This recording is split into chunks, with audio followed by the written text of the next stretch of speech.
Okay, so welcome everyone to the spirituality of soil, composting as a path to a new relationship with Earth. This webinar is sponsored by the Office of Peace, Justice, and Integrity of Creation of the Sisters of Charity of New York and the Office of Peace, Justice, and Ecological Integrity of the Sisters of Charity of St. Elizabeth in Convent Station, New Jersey. As some of you may know, just about a year ago, April, our two congregations held a joint assembly, which was very historic. And one of the decisions that came out of that joint assembly was to respond to the climate crisis by a specific focus on food print and food justice. That was a decision that no one anticipated going into the assembly, but it certainly was a movement of the spirit. The more we've prayed and studied and discussed that decision over the past year, the more important it appears to be. The title of this webinar is very important. The spirituality of soil. Composting as a path to a new relationship to Earth. So it's not merely a matter of adopting a new technology for where we throw our banana peels when we leave the dining room. It's developing a consciousness that one of our most important relationships in life is with the community of life that lies in the 6 inches beneath our feet. We need to give the soil a vote in our chapters and assemblies. Indeed, I would say it needs to have a vote that outweighs the human votes in influence. We need to focus on, to borrow a phrase from St. John of the Cross, the dark night of soil, not the dark night of soul, but the dark night of soil, because there's truly a genocide going on of that community of life that's happening all around us, and it's unnoticed by most of us. I'll invite now Sister Carol D'Angelo, who's the Director of Peace and Justice and Integrity of Creation from New York, to lead us in prayer. Then we'll introduce our two speakers, Eric Anglada and Peggy Linehan. And after their two presentations, we'll have time for conversation and questions. And as you heard, this webinar is being recorded, and I'll send out the link probably on Wednesday. So Carol, would you lead us off with prayer?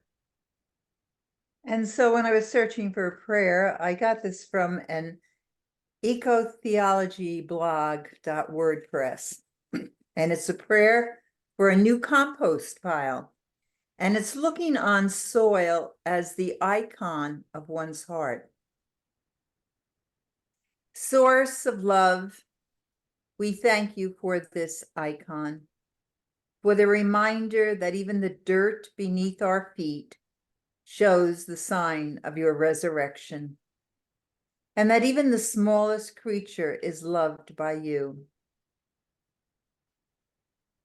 Trinity of diversity, bless these worms that proclaim your glory, the bacteria, fungus, and insects that do your work. Bless the soil they create, that it may nourish your people, and restore your earth that we have degraded by our sin. Teach our hearts also to be fertile soil for your word, and bless us with the abundance of your love, with fruit of the earth, seasonable weather, and great love for each other. As I return these gifts to your earth, teach my heart to become fertile soil, so that your word may grow in me and produce fruit of the Spirit. And we all say, amen. Amen. Thanks, Carol. So a warm welcome again to Eric Anglada. Some of you might remember Eric gave a talk on the series we did on the goals of the Laudato Si Action platform. He and his wife, Brenna. They are members of the St. Isidore Catholic Worker Farm, which is on the ancestral homeland of the Ho-Chunk, Meskwaki, and Sauk nations in the place that we call Southwest Wisconsin. It's an intentional Christian community, a Catholic worker farm on 25 acres near the borders of Illinois and Iowa. They have organic gardens, cows, chickens, and bees. They share prayer and activism and hospitality and dancing, and run an agronomic university in the spirit of Peter Morin, the founder of the Catholic Worker Movement. I read somewhere that Eric got his start in agriculture by growing flowers in his apartment at one point in his life. So Oh, that's tell how we me I'm started. going to have trouble with the volume again. Oh, I can't stand this. We're sorry about your trouble, but we're not going to listen to it. So he's got to start growing flowers as an apartment. So he started with flowers in his apartment, and look where he's ended up. So beware, all of you. This is where you're starting, but you could end up with a big organic, 25-acre organic farm in your future. And would to God that you would. So thank you for joining us, Eric. And now I'll ask Carol to introduce Peggy. I was really glad Terry asked me to introduce Peggy because I got to know Peggy because she would be volunteering at our distribution site, our Sisters of Farm distribution site in the Bronx here at University of Mount St. Vincent, and got to talking with her, and all of a sudden realized her passion for the earth. And so I invited her to our Creation Transformative Energy Committee, and got to know her a little bit there. But in talking to her on Saturday, it became very, very clear All right, that I'm there's going a to have lot to I go downstairs. know about her. So They I think probably have it muted. I'll share. You have to unmute yourself, Carol. Did you hear anything at all? Yeah, just the last sentence we missed. Oh, isn't that funny? I must have touched something. Okay. No, I was trying to mute the somebody else, and I muted all, including. Oh, okay. So she does participate in the monthly Encounter Our Common Home meetings out of Catholic Climate Covenant. Is a big help that way when she can. But when we started talking, she says that she attributes her love of food and her passion for composting to her grandparents who were farmers. And I learned that her mother, as a young person, would travel from New York during the summers out to New Jersey. So there's a connection there, and spend her summers on a farm out in New Jersey. So her family has a great connection to the land, to farming. She feels very strongly that food farming, not wasting food, is part of her DNA. And as she began to really work long hours in her professional job and finding out that she was not paying attention to food at all and that she was wasting food, she needed to look at what she could do. So she did say, this is how I have a big responsibility to get into composting. She has an MBA in sustainability from Antioch University in Keene, New Hampshire. Her paying work is at Social Impact Exchange as operations manager with a broad range of responsibilities from financial to human resources. And I thought I would just mention, because I don't think I quite understand what the company she works for does, but from what I'm understanding it's a national cross-sector membership association, and it's dedicated to generating large-scale social impact through systems change.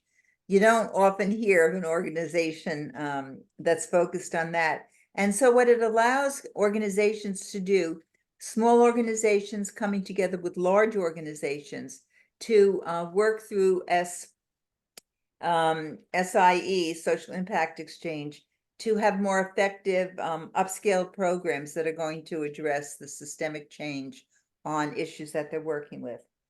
But this is what really worked with her. She said to me, so much waste. Composting is critical. I see it as both a thought process and a foot process, F-O-O-T, a foot process. You have to get your body in gear.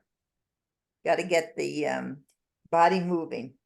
Peggy, we are blessed to have you with us as we explore how we might walk the talk about composting. So glad to have you, Peggy. Okay, Eric, take it away. All right. Thanks for the great introduction there. Good to be with you all. Yeah, glad that I could be invited back. Appreciate that, Terry. And I am sitting at St. Isidore Catholic Worker Farm, where I live in the southwest corner of Wisconsin, not far from the Mississippi River. I am excited to explore a little bit with you around a spirituality of kissing the ground and sharing a little bit of my foundations of the spiritual approach that I take in my life and my work, what I'm up to, a few of our practices. I'm interested in a spirituality of dissent. I feel like Christianity has too often been succumb to a kind of spirituality of ascent, of being sort of lifted up and away from the earth. And I'm interested in a spirituality that's engaged with the land and seeing these spiritual and religious questions as ones that involve us moving with the earth. Today, I was spent a good chunk of the day on my knees in the gardens doing some weeding, and then was doing some compost turning. Those are always a good day when you get to touch the earth in that way. As I'm on my knees, if you're just looking at me, is it, am I in prayer, or am I in the garden? Am I doing both? It's that kind of reverential posture. And actually, here I am. This was just a few hours ago. I asked my community mate, Mary Kay, to take a picture of me holding compost, just in case Terry was worried that we didn't actually do any composting on the farm here. This is compost that from last year, from hay and grass and cow manure. This, you can see a little bit in the back there, our cows. We have 3 Jersey cows, one of whom is a milk cow. We have 25 acres here. As Terry said, we've got cows, chickens, bees. We've got about a quarter acre in gardens. We've got a lot of pastures and fields and hay. We're planting a lot of trees. We've got solar panels just behind that tree there. 16 solar panels. We have got we heat and cook with wood in the wintertime. Just trying to do a whole lot of sustainability practices. And we're named after the patron saint of farmers. When we founded our community about 8 years ago, I came across a little line, kind of an offhand line in Dorothy Day's journals, saying, "I wish there was a farm named after the patron of farmers, Saint Isidore." So that was one of our inspirations. Saint Isidore of Madrid, not of Seville. Seville is the patron saint of the internet, so a very different kind of saint here. He was a medieval peasant. His wife is also a saint. They quietly, humbly worked the land, had a kinship with the poor and with animals. So that's who our inspiration is. But we're also, of course, inspired by this guy, Peter Morin, who Terry mentioned, who is the co-founder of the Catholic Worker movement. Most people, if they know the Catholic Worker, know Dorothy Day's name. Many people do not. Peter Morin was a man of the land. He was a French peasant who grew up in a very small village in southwestern France. And his family, he said, had been there since the days of St. Augustine. So about 1,500 years or so. He came to the United States and helped start these communities. He originally envisioned the Catholic worker movement. You all are, most of you are around the New York City area, so you associate it with the city, but there's always been a farm since 1936 associated with the urban houses. We at our farm are very much inspired by Peter Morin's sense that we need to be building the alternative on the land to industrial capitalism. And he had a penchant for threes, and so one of his threesomes is cult, culture, cultivation. Cult, not in the newer sense of a community that you can't get out of, but in the ancient sense of cult and reverence and worship and prayer. And though that being the root of culture, which he considered to be study and arts, and cultivation being the working, of course, of the soil. And so he thought that cult, reverence, and cultivation were intimately connected. So on our farm, we raise a bunch of vegetables. We have meat, our own milk, eggs. We eat quite a bit of it. We try to give away some, and we sell a little bit. So kind of a small scale diversity. And in our origin story, in our Genesis story, Genesis 2, which is the second of the origin stories, but is thought by scholars to be the older of the two stories. We're told that God planted a garden in Eden. God took the earth creature and put him in the Garden of Eden to till/serve it and keep it. And as one of Brenna and mine passions is around Indigenous justice, and so we've had a chance to hear from a lot of Native Indigenous people. I've often heard them talk about their own origin stories, and it's really led me to reconsider our own origin story and how fundamentally important they are. They tell us who we are, they tell us what we're meant to be doing. And right here in the beginning of our origin story, God is imaged as the primal gardener. God planted a garden in Eden. So God is creating a garden. God puts Adam, who is the earth creature, who is made out of the Adama, the earth. So there's that kind of word play there, that we are intimately connected and formed out of the soil. And in the verse 15, it's often translated as till, but that Hebrew word abad, scholars say, is more often translated as to serve in the Hebrew scriptures. So it creates the soil, God creates the garden, God digs into the garden to create the earth creature, and the earth creature is meant to serve the soil. So I just think that's a really, really powerful origin story, really powerful part of who we are and our spirituality. Denise Levertov is a poet on the right there. She lived her later years in Seattle, was a convert to Catholicism. At one point, she was asked, "What does religion mean to you?" She said, "Religion is the impulse to kneel and wonder, the impulse to kiss the ground." Religion is the impulse to kneel and wonder, the impulse to kiss the ground. And I just love that, because at least the stereotype of so much religion is to get to heaven, to leave the earth, or to ascend.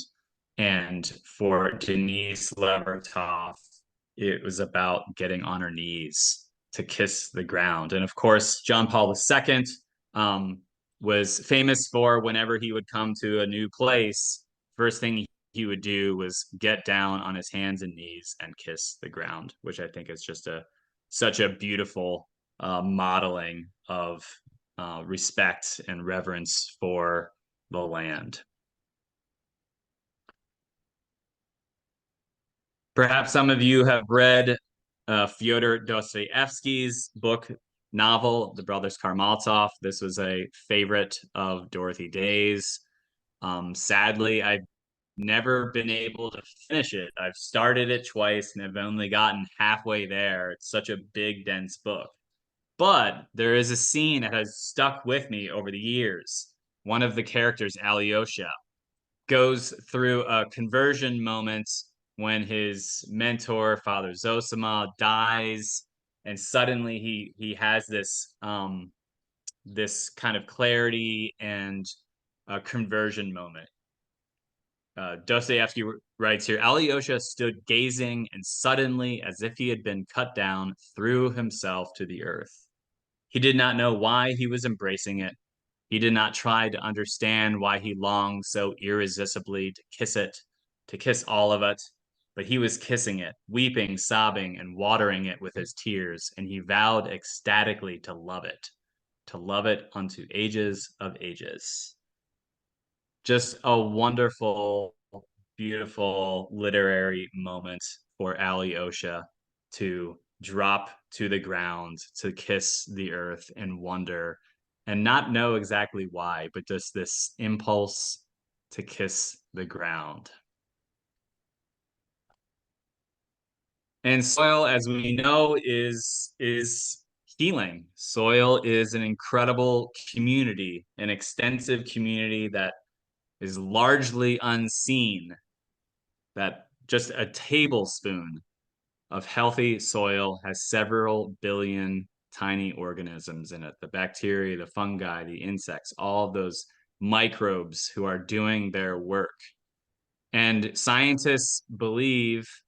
scientists believe that holding moist, healthy soil for 20 minutes will actually elevate your mood, that the soil's bacteria will literally help you feel better. That's just an amazing thing. That's our intimate connection with soil, the healing nature of soil and the healing nature of the land.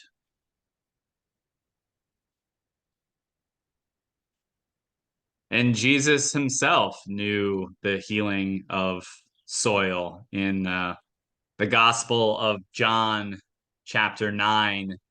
When Jesus encounters a blind man, Jesus spat on the ground and made mud with the saliva and spread the mud on the man's eyes. And we know that Jesus can touch someone or offer a word to heal them, but here Jesus kneels down on the ground, uses his saliva, his water, and creates what Mark Wallace is a theologian. I think he calls it something like Jesus mud pie miracle. This is just amazing that Jesus is imaged here, kneeling on the ground, putting soil together and smoothing the soil over the man's eyes, and the man is healed from the healing soil. Hildegard of Bingen. This is Saint Hildegard of Bingen here, who is the great ecological medieval mystic, did the same thing. I was thinking about her today, just with all of this green, this abundant green with spring, and her word viriditas, that she used, that word, God's greening, animating energy that's behind all of life, viriditas.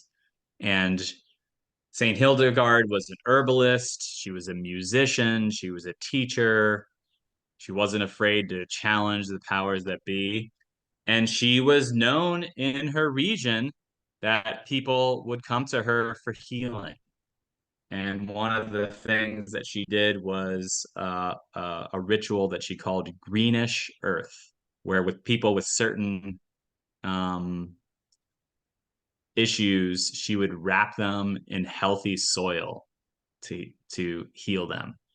Just an amazing thing. If you've ever seen the movie Vision about Hildegard of Bingen, there is a scene where she uses soil to heal. And I just think that's such a powerful thing to find these saints and heroes within our tradition who believed in the holiness and the healing of matter and of soil. Julian of Norwich was another one, the English mystic from the medieval era. Julian writes, "Be a gardener, dig a ditch, toil and sweat and turn the earth upside down, and seek the deepness and water the plants in time. Continue this labor and make sweet floods to run and noble and abundant fruits to spring. Take this food and drink and carry it to God as your true worship." Take this food and drink and carry it to God as your true worship. So here, Julian connects what Peter Morin does, cult and cultivation. This sense that our work in the gardens, our harvest, that is a form of worship of the Creator, of the divine. And I just think that's just such a beautiful way of putting it. Take this food and drink and carry it to God as your true worship.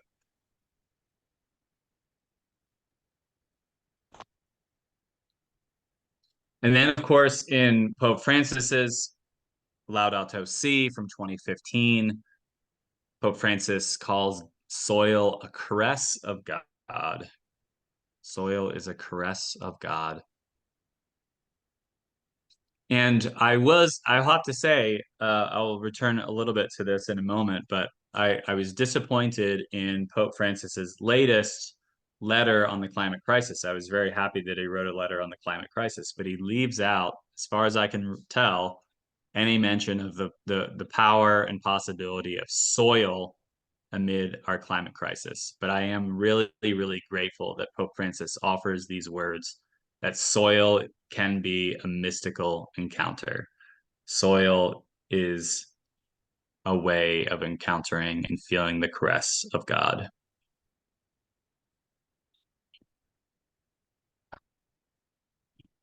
Soil in the garden is also an encounter with a mother. And this is something that we need reminded by many indigenous communities. And Robin Wall Kimmer, perhaps some of you have read Braiding Sweetgrass. She's a Potawatomi woman who lives in upstate New York.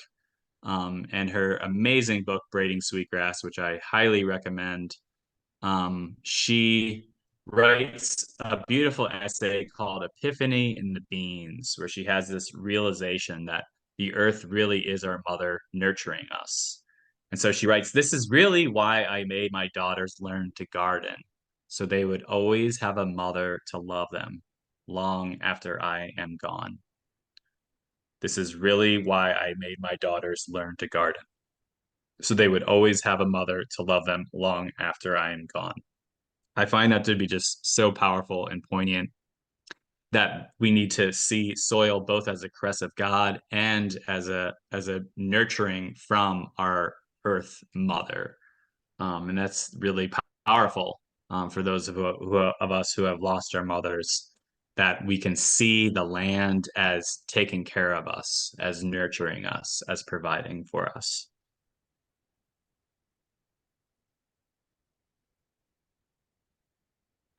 So just talk a little bit about regeneration and sequestration. I'll hit on this sequestration piece here, which, as I said, I was a bit disappointed that Pope Francis didn't offer this as a possibility of a climate change solution. This is from a report from California, that not only is soil healing for us, but soil is healing for the climate crisis.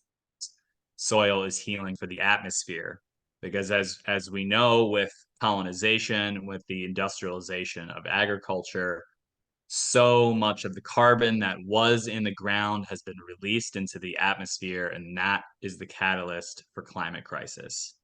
So they write, carbon can be stored long-term in soil through carbon sequestration by applying compost to the land. A series of experiments done in Northern California shows that one application of compost started a chain reaction of carbon sequestration that will last decades. Therefore, compost and mulch applied to many types of land may be the single greatest weapon in the fight to reduce the effects of climate change. So rather than just focusing on cutting down the emissions, we also need to be thinking about ways of how can we take the carbon that is in the atmosphere and put that back into the ground. And compost is one of the best ways to do that, because compost creates healthy soil, and that soil sinks that carbon deeper and deeper. I think this is a really powerful possibility for what we're doing with the land to sink carbon through compost and organic agriculture. And so this is definitely what we are engaged in here at St. Isidore as we garden our extensive gardens. We try to rarely ever actually see the soil. We totally believe that the soil is Mother Earth's skin, and so that we always need to protect her. So we're always working to put leaves or some kind of mulch, hay here. We have plenty of hay. So we're always sticking hay on the ground to cover the Earth's skin, to hold in moisture, to keep down weeds. This is important for, especially in the wintertime. We give a nice thick layer of mulch on our gardens so that the worms can still stay closer to the surface. And so that in the spring, we simply rake back the mulch to plant. And then once we plant, we are able to remulch. So we're always trying to protect Mother Earth's skin.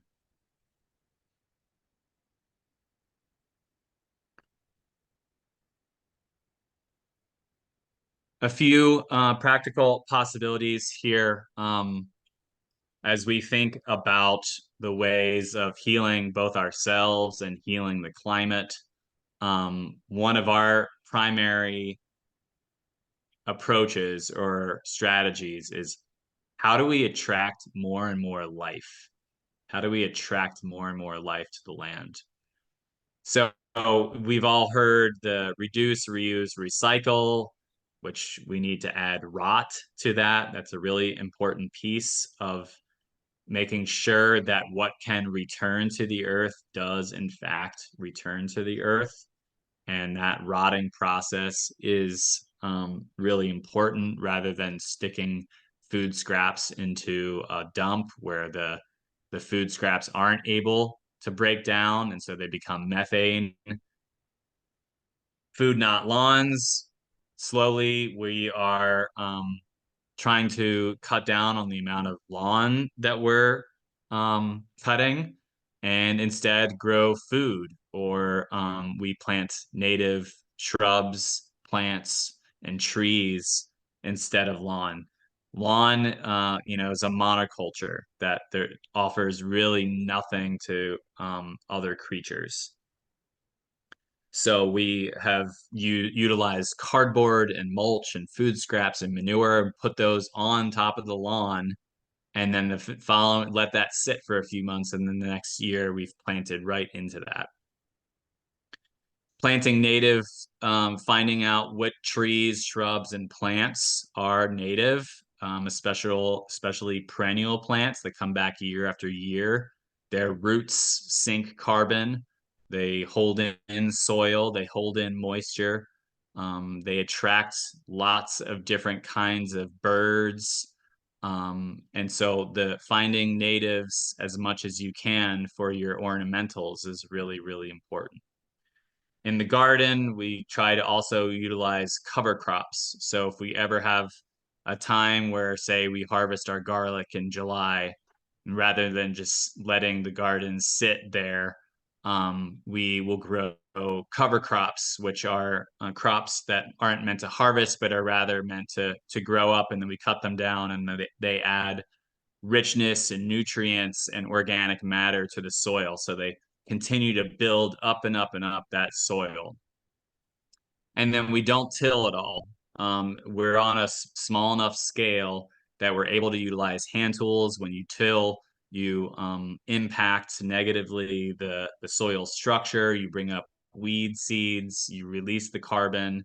And so as much as we can, we just try to simply cover our gardens up as much and as possible.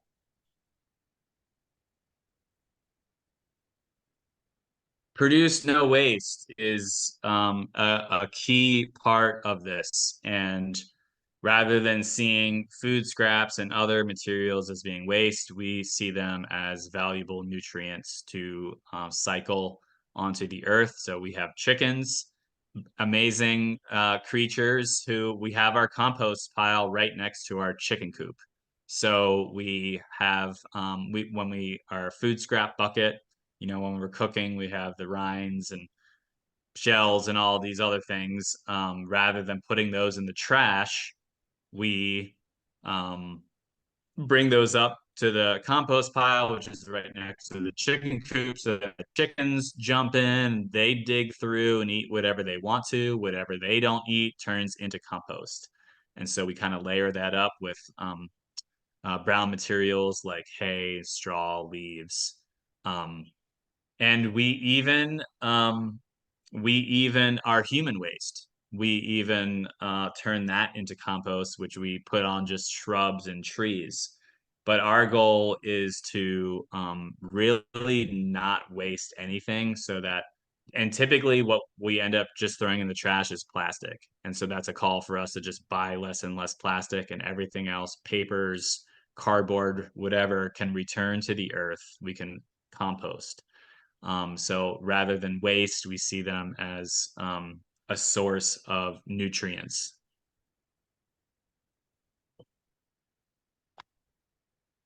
Leah Peterman offers one of my favorite quotes: "Compost is proof of life after death."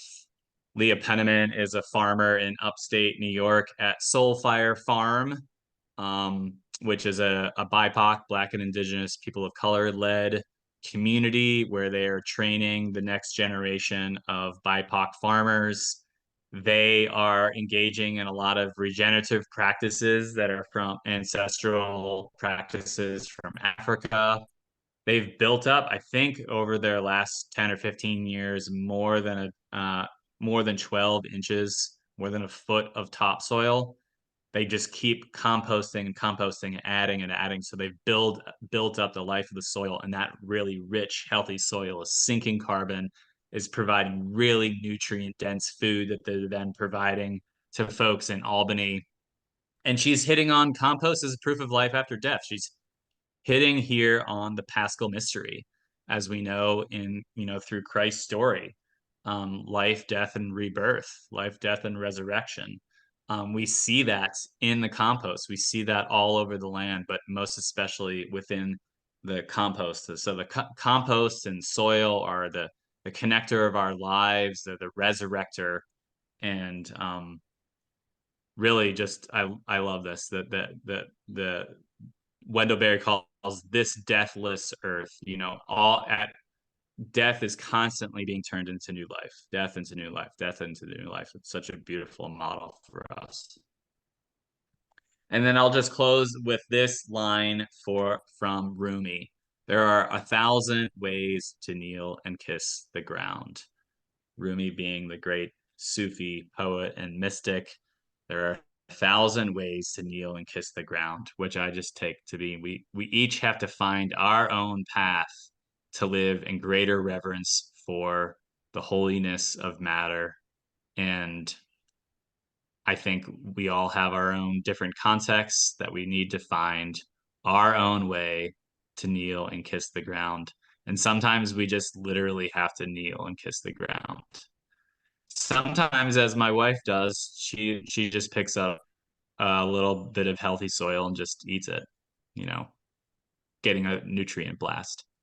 So with that, I will close and pass this over to Peggy. I appreciate your kind attention and look forward to any conversation that might surface. Thanks, Eric. Beautiful as always. And we'll now hear from Peggy and then have a chance for some conversation. So Peggy, take it away.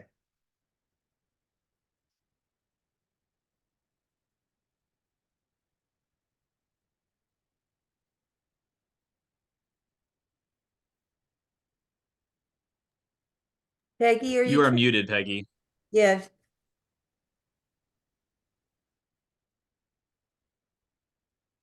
I'm terribly sorry. I'm on my iPad. Um, so I'm, my talk is going to be practical, which includes spiritual, but it's more of an understanding of what we can do when we don't have a backyard, when we're not near a farm, when there's basically concrete buildings everywhere. So it's about, as Sister Carol was kind enough to mention, it's about first we have to rethink how we may have thought before about just throwing food scraps into the trash, and set up a space so that food scraps can be put into a plastic bag, like for New York City. For Yonkers, they have little recycle bins that you can have in your kitchen.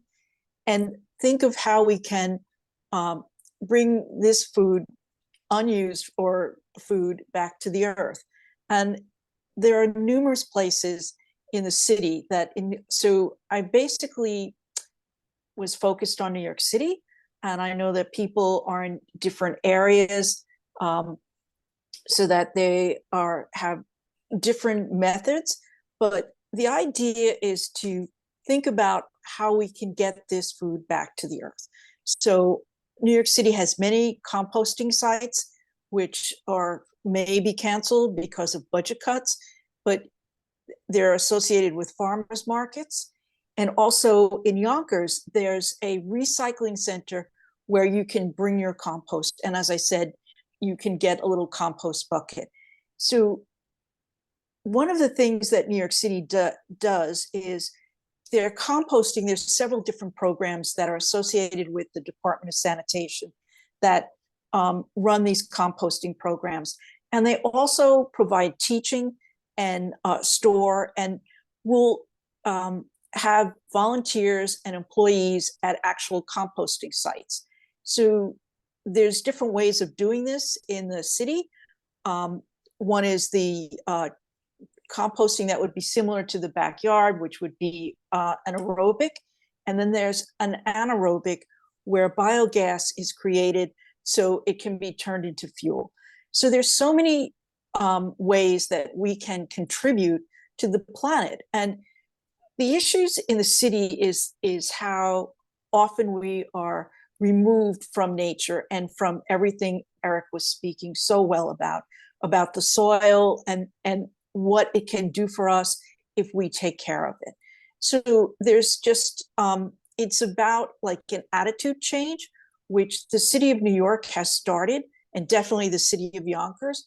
So it's about making it more pervasive that we really are part of the earth, we're part of nature, and we need to do this for our planet. So it's about educating people and then following through on it. So I know that there are people from many different areas where you can, so I would just make some recommendations, and you can email me if you want to, and I'm happy to help. That your cities will also have, like, or towns would have information possibly about recycling, pardon me, about the composting, creating composting sites in addition to their recycling. And if they don't have it, you can mention this to your representatives, that this is what you want to have done.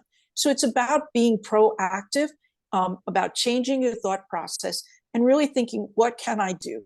Because it's really, people forget that we're all in this together.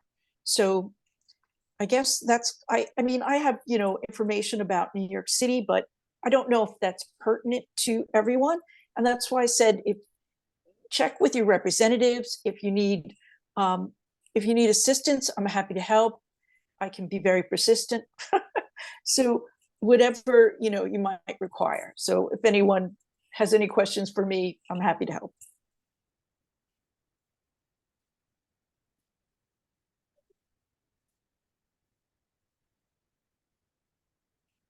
Oh, okay, you ready for opening up for questions then, Peggy? Yeah, oh, absolutely. Thank you.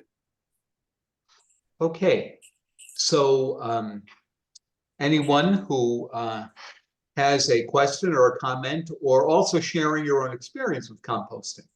I know some of you are already active practitioners.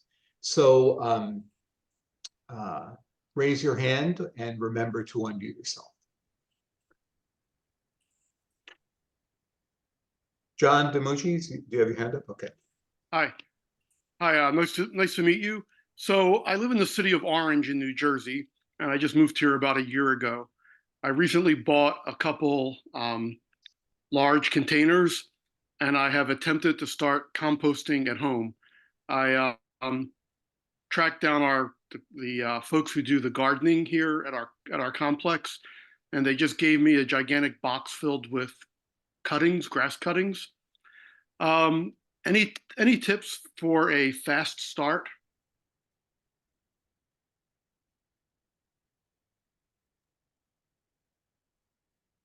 Peggy, do you want to go, or you are muted, Peggy?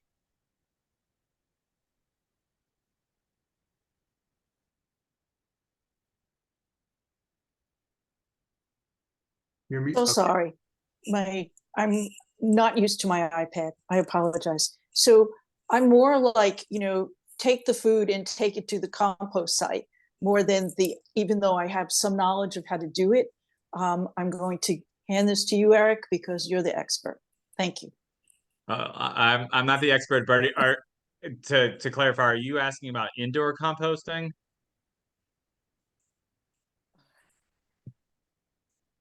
No, outdoor composting. So I bought two containers, two plastic containers. I drilled some holes in it.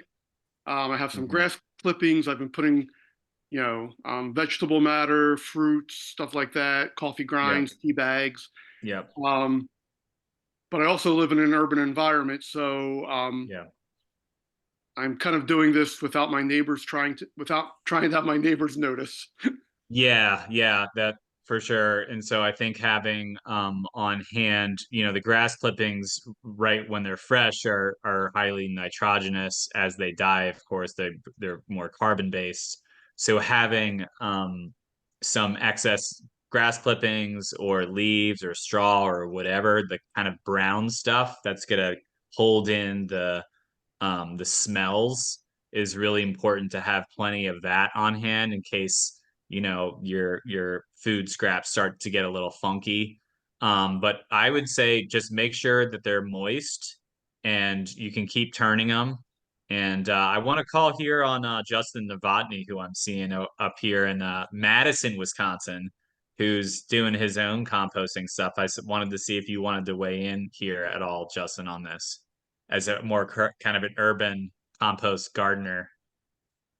No, you said the right things. I was just down at a Catholic Worker in Kansas City, and we were getting a tour of the place. It's really amazing. This is a Cherith Brook Catholic Worker. Although don't tell him about this next part. Everything about Cherith Brook is really amazing. But I smelled some real funky thing going on, and I just couldn't figure out what it was. And I was like, oh geez, it's their compost pile, and it went. I assume it went aerobic. It's just not getting enough air and not enough of those browns that Eric's talking about. So yeah, to me that's really important in an urban setting, especially, but really anywhere. I mean, because what you're going for is actually, am I using that right? Aerobic or anaerobic? Yeah, aerobic. Yeah, because it didn't have enough of those browns, and could have really used that and some moisture. Yeah, I think basically if you ever smelling anything funky, add more of the browns. And just make sure, if you've got a lid on it, make sure that you're watering your compost. Just kind of like your garden, you need to water your compost. I've tried to not water some of our compost piles and they just don't break down nearly as quickly. And turning them regularly are the best way to go. Also, I just wanted to add too that Terry was bringing out like I started, uh, uh, planting flowers in my apartment as kind of my start, and right after that, I started then going up to Tacoma, Washington, at the Catholic Worker there, where they had one site that they just worked. They started compost piles, and they started getting spent grains from the brewery. They started getting spent coffee grounds from coffee shops, and so they were really able to bulk up the amount of compost that they were able to make. And I thought that was just really cool, because getting stuff from other places is another thing to do as well. There's so much valuable research out there that are wasted. But I saw someone raise their hand. Sue and then Mary.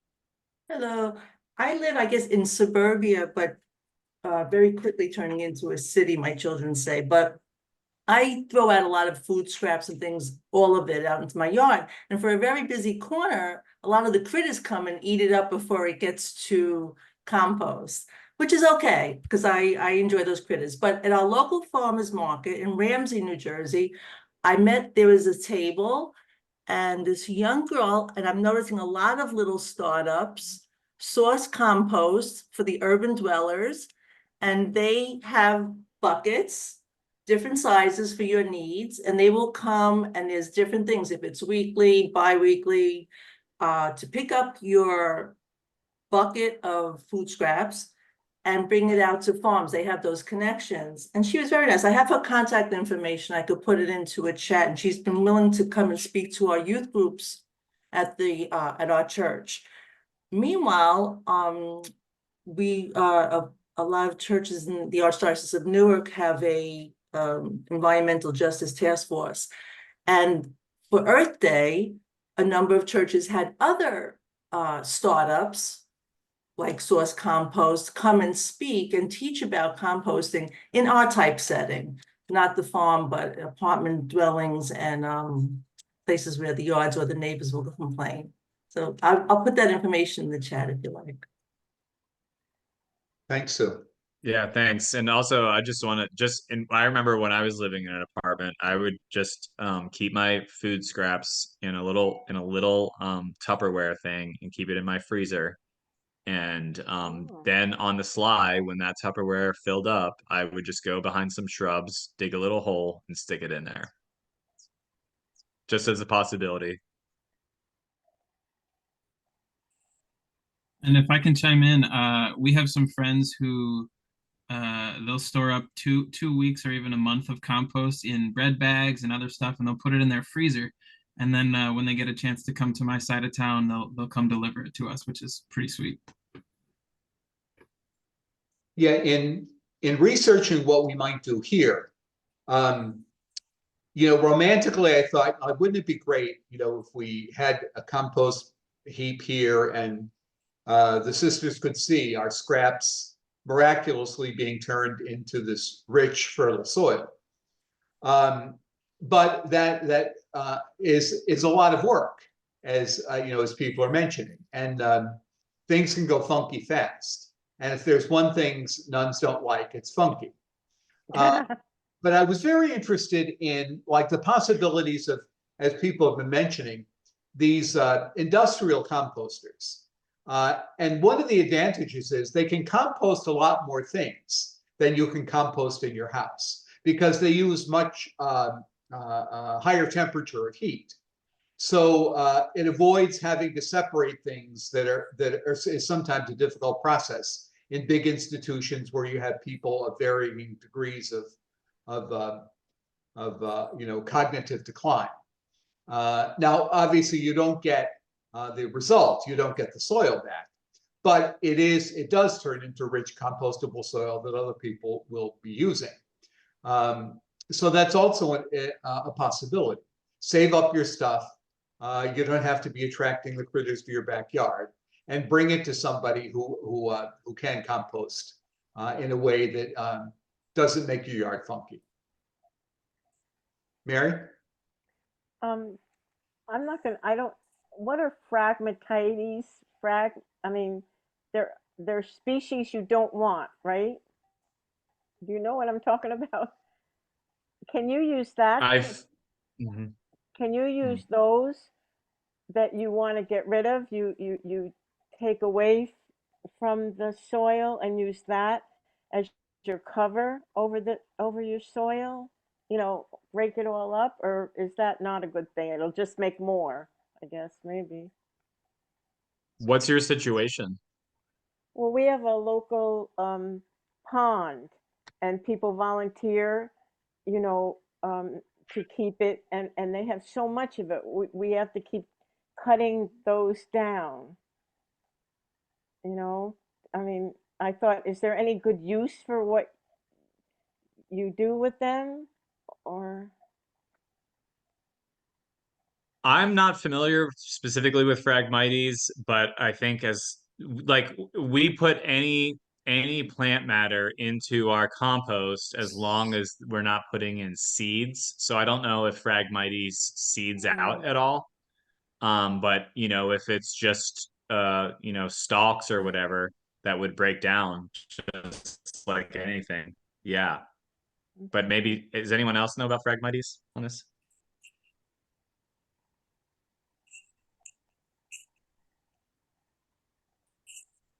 No. Yeah, sorry, don't have a fuller answer on that one. Donna?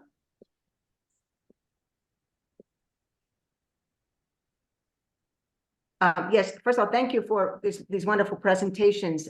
Just to share that I'm in Guatemala right now, but we're up in Scranton, Pennsylvania, and we've been haphazardly composting, but not in a strategic way. And this Earth Day, we began at our mother house a strategic 4-bin system. And I've been away for a little bit now, so I'm curious when we go back how it's working. But one of the things is, for us, it was very crucial, as you pointed out, Eric, to connect the spiritual with the practical. And Jan Novatka, who works with us, put together a really beautiful ritual. I forget the exact title right now, but composting as a spiritual and a practical transformation. And as we talk about transformation in the world of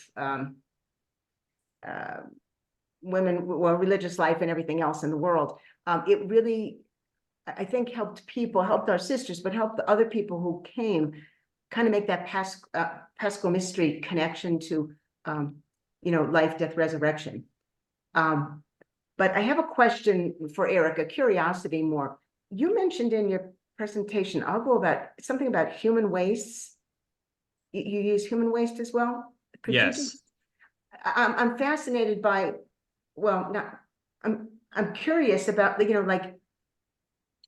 we really should have very little waste, period. And so if you would just comment a little bit on that, it kind of fascinates me. Oh, sure. Good. I was asking Brenna, my wife, should I mention the human manure or not? She's like, well, yeah, don't show a picture, but you can talk about it. So, because I was wanting to get a picture of me holding some of our human manure, finished, of course, which is just amazingly beautiful compost. But we, just to be careful and safe, we just put that on Trumps. So basically, we have a very simple system where we have a box that's just like a toilet, but instead of a toilet with 2 or 3 gallons of drinkable water in it, it's just a bucket.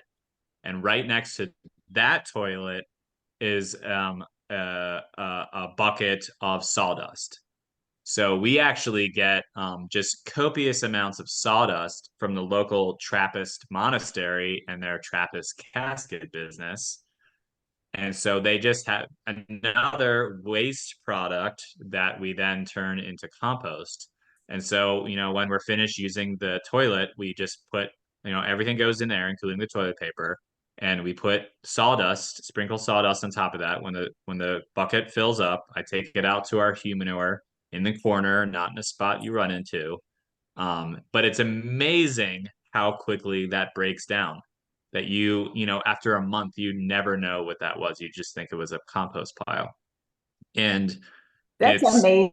It is. And so, think about every time, I've been doing this for so long now. It's like I kind of dread in some ways going into the city because I'm like, I've got to, from here on out, I'm going in drinkable water.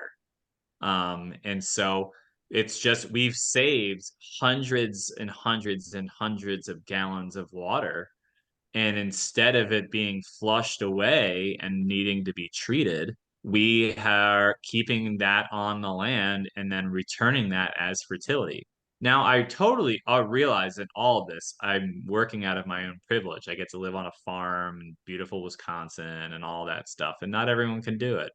But for those who can or are situated in a way that can, I think it's a really small but revolutionary thing. And there's a fun book called the Humanure Handbook. I forget the name of the author, but it just sort of goes into all this with some funny cartoons, and it's just an amazing thing. And I love showing people it at the end and just saying this is compost, and then at the end, selling and then telling them afterwards it's human error, but just they're immediately impressed by the quality of the compost.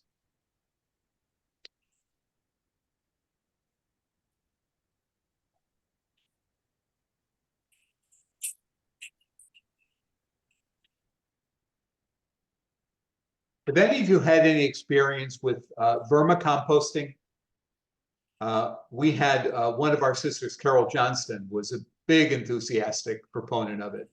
And somebody commented, utterly astounded, that how could Carol not like dogs, but she likes worms? Has anyone had any experience of that?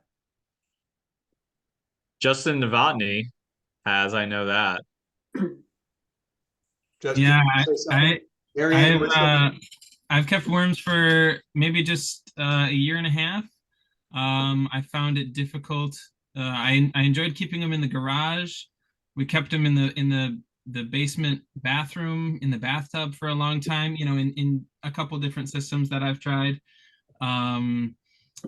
But at a certain point, the smell is harder to keep down for me. Like if you get the ratio right of how much brown to put in with the food scraps that you're putting in, it goes really well. But it wasn't like the easiest thing I've ever done. And I think mostly my wife wanted the bathroom back. And then when it got too cold outside, I didn't bring them back inside. I tried to have someone else do it, but when I wasn't managing it myself, it didn't translate very well. And so I enjoyed it. I'd like to get back to it. We now have a worm bin that's buried in the earth. And that one, that's a free for all, and everybody's welcome from down beneath to come into that compost pile. And my understanding of the people who have used it before is they said the biggest problem with this is everything growing around that compost bin just gets so big you can't open it up anymore. So excited to see results on that. But this will be my first growing season with an in-earth worm bin.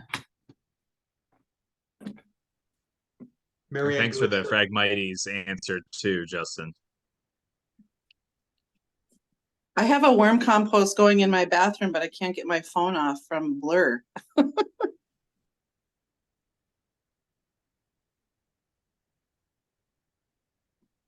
You're gonna show us the worm compost up close?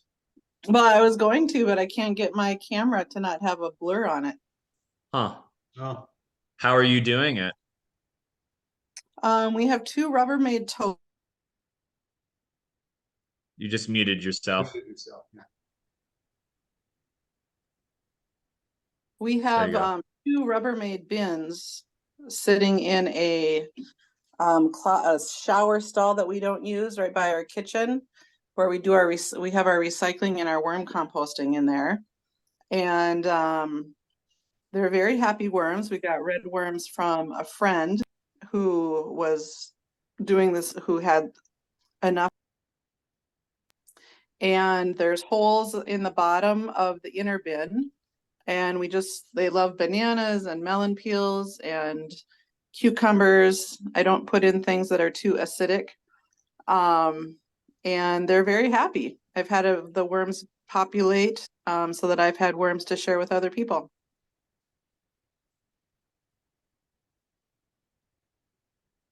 So we're a family of 5. Not everything goes into the worm compost, but enough that I use the drippings, the collection of the extra liquid to help fertilize my plants. And then every spring I take a load of compost out to the garden. So for us in North Dakota, it's a way to compost at least some things through the winter. Great, thank you. Marianne Garisto, you had your hand up, I think. Experience doing it in a classroom with kids. A professional worm bin. With these worms, incidentally, are small red worms. They're no bigger than maybe an inch, and they're about the width of a piece of thread. So they're not big worms, they're not scary, they're not smelly, but kids love them, and they put their scraps from lunch in these bins, and they can actually see the composting. So for those that don't have a large scale composting center in their city, that helps, but it also helps in school. And I just want to say one thing about being proactive, very, very important. If you're in a place that does not have a municipal composting facility, you should get in touch with your assemblyman and see what you can do about it. But it should not be cut from the budget, and it is in so many places. So being proactive is very important. Thanks, Marianne. Roberta? When I lived in Rockaway Township gave away to anyone who wanted it a composting bin. It looked like a garbage bin. It had a door that opened at the bottom, and I composted food scraps in that, and I aerated it by stirring it up. And I forget, there was something that I had to pour into it, but I don't remember what that was right now. And I had a coworker from Hope House make a screen where I could sieve the compost, and things that didn't break down into the soil would stay on top, and the rest went into the wheelbarrow, which I then brought up to our flower garden and where we had some gardening, other food things growing. And I was extremely excited one year when I had in our flower garden up near the road about 5 grape tomato plants that were like 3 and 4 feet high. And we were able to share the grape tomatoes with some of the neighbors. Right now, I freeze, like several other people said, my food scraps. However, I put them in with the garbage, thinking that, well, in the garbage heap or wherever they bring the garbage, they'll break down because we have no place to put that here on our grounds. But it saves me from having that breakdown in my kitchen and smell and attract, bugs or whatever.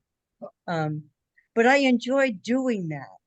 And I wonder, Terry, if we were able to compost just certain things that they could add to the compost here on the property that would, help enrich it, what that might be.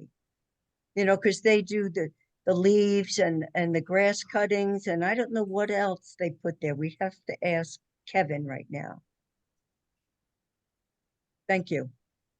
Thanks, Roberta. It looks like Reba has gotten to her bathroom.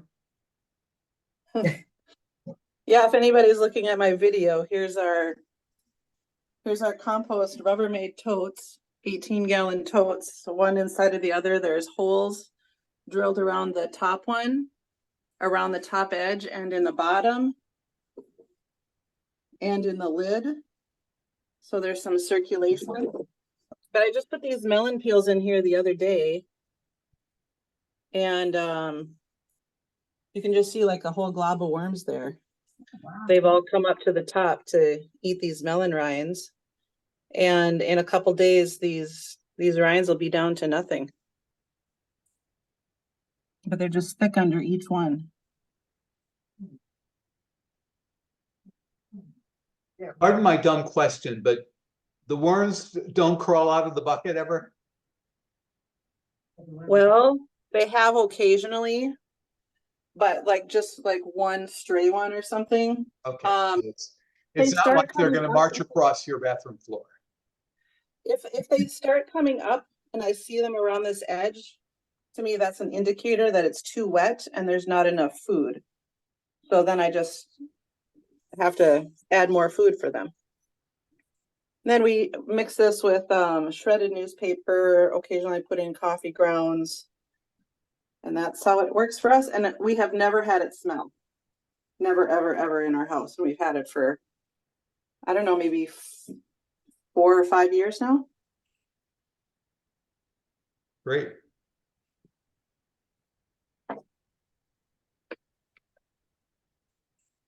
So there you go, right in your bathroom. I have Only a 26 acres in Wisconsin. This is Carol. I just have a simple question. How long can the worms go without being tended to? So if you go away.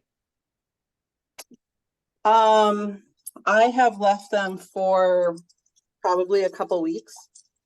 I just make sure that before we would go. Weeks? Yeah, I just make sure before we go that there's a lot of material, a lot of food added for them, so they have enough to last.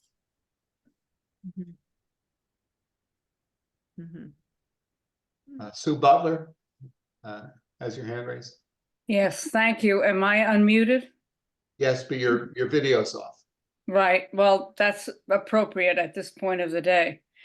I just wanted to say that for me, pre-composting of only my vegetable scraps, I keep them in the freezer and then I make a vegetable broth out of them. And then I make a soup out of that. And then I compost after that. So I kind of do double duty on the vegetables. It's a thought anyway. Yeah. Good on you. That's great.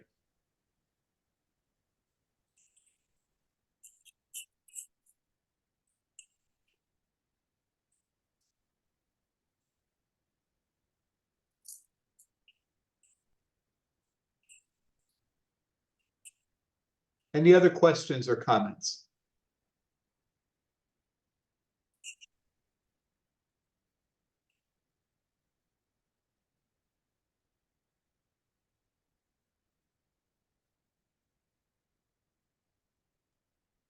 Maurice?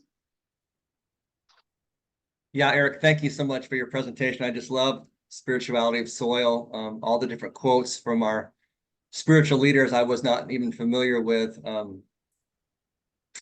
And what's your take, Eric, from your perspective?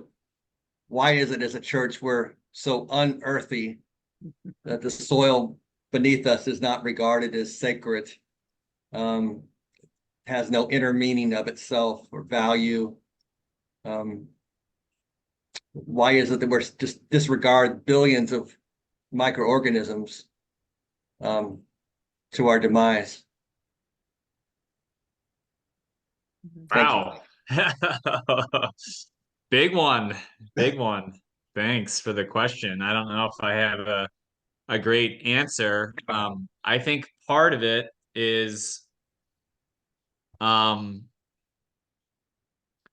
think that somewhere along the way, our Western culture stopped believing that the earth was really alive. I think that's part of it. I think there's always been within Christianity kind of a suspicion of the body and matter. That I think, frankly, I think it comes a little bit from Paul. But I think that reclaiming, and this comes out of my listening to indigenous people has kind of made me relook at our own Western tradition, and see in scriptures lines and verses and stories that we've lost as in the Christian tradition, like that, like Genesis 2, like, that we're made out of the earth, or in the prophet Isaiah, chapter 14. There's a wonderful passage about how Isaiah envisions the end of the Babylon Empire, and Isaiah, the ecological prophet, hears the land raising up in song, and he talks about how the cedars of Babylon are raising up their song, saying, since you were laid low, since you, the emperor, were laid low, no one comes to cut us down. And in the Psalms, we see that the valleys are shouting and clapping for joy, and the rivers and the land. Or in Job, Job 12, you see the great line, like, ask the animals and they will teach you, ask the plants and they will teach you. Somehow along the way, even Jesus, says that, if no one's going to testify for me, even the rocks will raise their voice. And so I think within scripture, there is this sense that, like, the living world is actually living and alive. And within Western Christianity, I don't know if it's through capitalism or what, but we've lost that sense that the earth is really, truly alive. And so I think, as Pope Francis talks about in Laudato Si, right in the middle of it, the need to engage indigenous peoples as principal dialogue partners around the way we think about land is just really, really important. And we can see those stories anew in our own way. And I think that's what this Christianity is really in a crossroads right now to find a more earth affirming path. But maybe, I'm sure others have a view on this, and maybe you yourself, Maurice, do.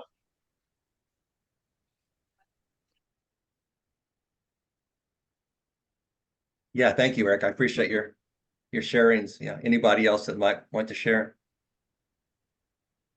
I heard a native man say once that Christians perceive we're sent out into the earth as a punishment, that the world we live in now is a punishment for the fall in Adam and Eve, whereas for native peoples, being put into the earth was already paradise.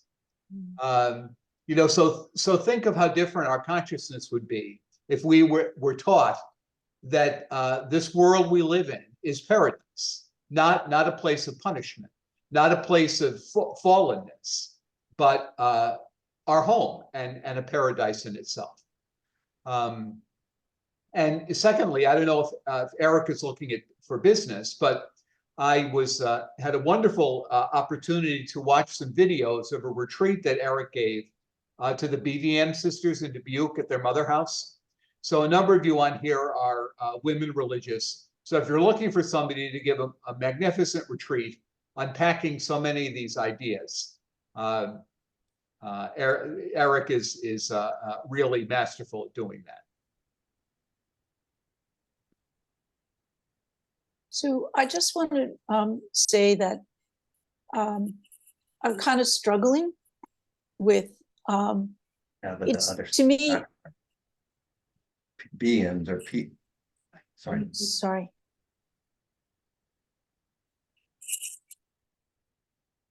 Go ahead, Peggy. Yeah. Okay, so it's I feel it's strongly that it has to do with the sense of being part of the land, like farming. So absolutely, indigenous people strongly have that connection. But so many people from so many different areas still have the connection. But life intrudes and takes you away from the connection. So I don't know that, I don't find for me that Christianity is separate from nature, but I do know that many people feel that way. So that's just something I wanted to mention. Maybe, Peggy, just for me saying it another way, I can appreciate the questions, but for me now, I'm saying to myself, I have to really start understanding what so many are living into now. And we are living into that mutually enhancing earth-human relationship that Tom Berry has talked about, talked about in the, 60s, 70s, and then really 80s. So while I can appreciate historically how a lot of people see Christianity and Western Christianity doing separate, I just feel that there is a whole group of us as Christians, as even Catholics, who are really seeing now that that separation, it cannot be that. And that's why we're here, right? That's why we're here in this webinar, because we really believe this. And industrial life and certainly urban life, life gets in the way. And I get very jealous when Eric talks about, his farm. I wish I could live on a farm like that. But my life situation has brought me here to be in a very urban area. And so the real call is, how do we continue to get more connected to the earth? And I do think the more and more, especially with the Food and Justice series that we did in the fall, and the book discussion that we had on the Eucharist, the meal that reconnects, it has certainly given me a much deeper appreciation of the soil. I know it, but knowing it and really letting it kind of sink into the very essence of your being. So that's why I feel I need to be part of ongoing conversations. And Peggy, that when I said, how do we walk the talk? It makes me kind of say, I believe in this. So how am I going to get into composting? How am I going to help replenish that soil and let the soil do its work, its healing work? And also, Carol, thank you. I was gonna just a real quick story. I've told this one before, that I think Pope Francis, what he's doing helps our efforts to some degree. For example, a friend of mine was doing a Justice Stations of the Cross, and he was in a diocese where the bishop wanted to vet what he had written, and he had written Sister Earth or Mother Earth as part of the Stations of the Cross, and the bishop said, you can't use that phrase. And so then my friend sent back the very line from Pope Francis using that. And so it's sort of like, well, we need to kind of reclaim it even within our own, like reclaim it to like some of our leaders and congregants, and that to reclaim this as part of our tradition and be vocal about it and be like, this, our passion for the earth is absolutely rooted in our tradition and our scriptures. And sometimes we need reminding along the way. And I just say this, I know we're not, this webinar, this conversation is a little bit off from the synod conversations, but I'm just hearing more and more, so many of us saying, we have to keep on saying, we are the church. We are the church. And the institutional church, the hierarchical church, yes, there's an aspect of that, but we are the church. So what are we doing? What's our vision, and how are we putting that vision into practice?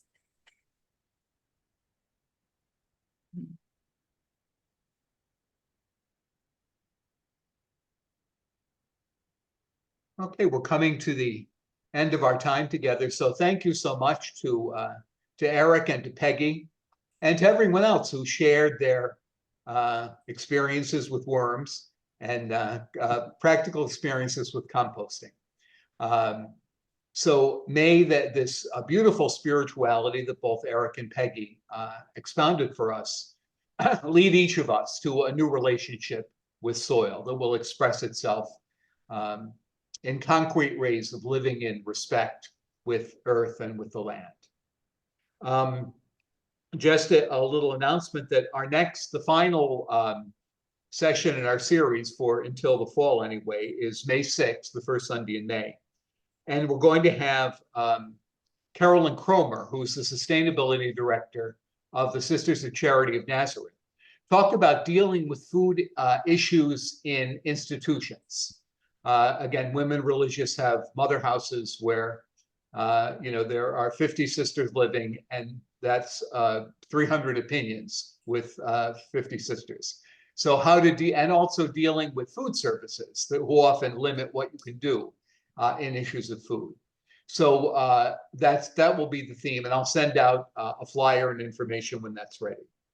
So thanks very much. So Terry, Terry, okay, I might have heard wrong, but it's Yeah, June 3rd, right? June, yeah, he said May 6th. I think you. Oh, that's right. We're in May now. Yeah. I'm sorry. Yes, Yeah. June 3rd. Okay. First Monday of June. Thanks, Carol. You didn't hear wrong. I spoke wrong. So thanks, everybody, and hope to see you in June, since we've already seen you in May. Thank you. Thank you. Thank you. Thanks. Thank you.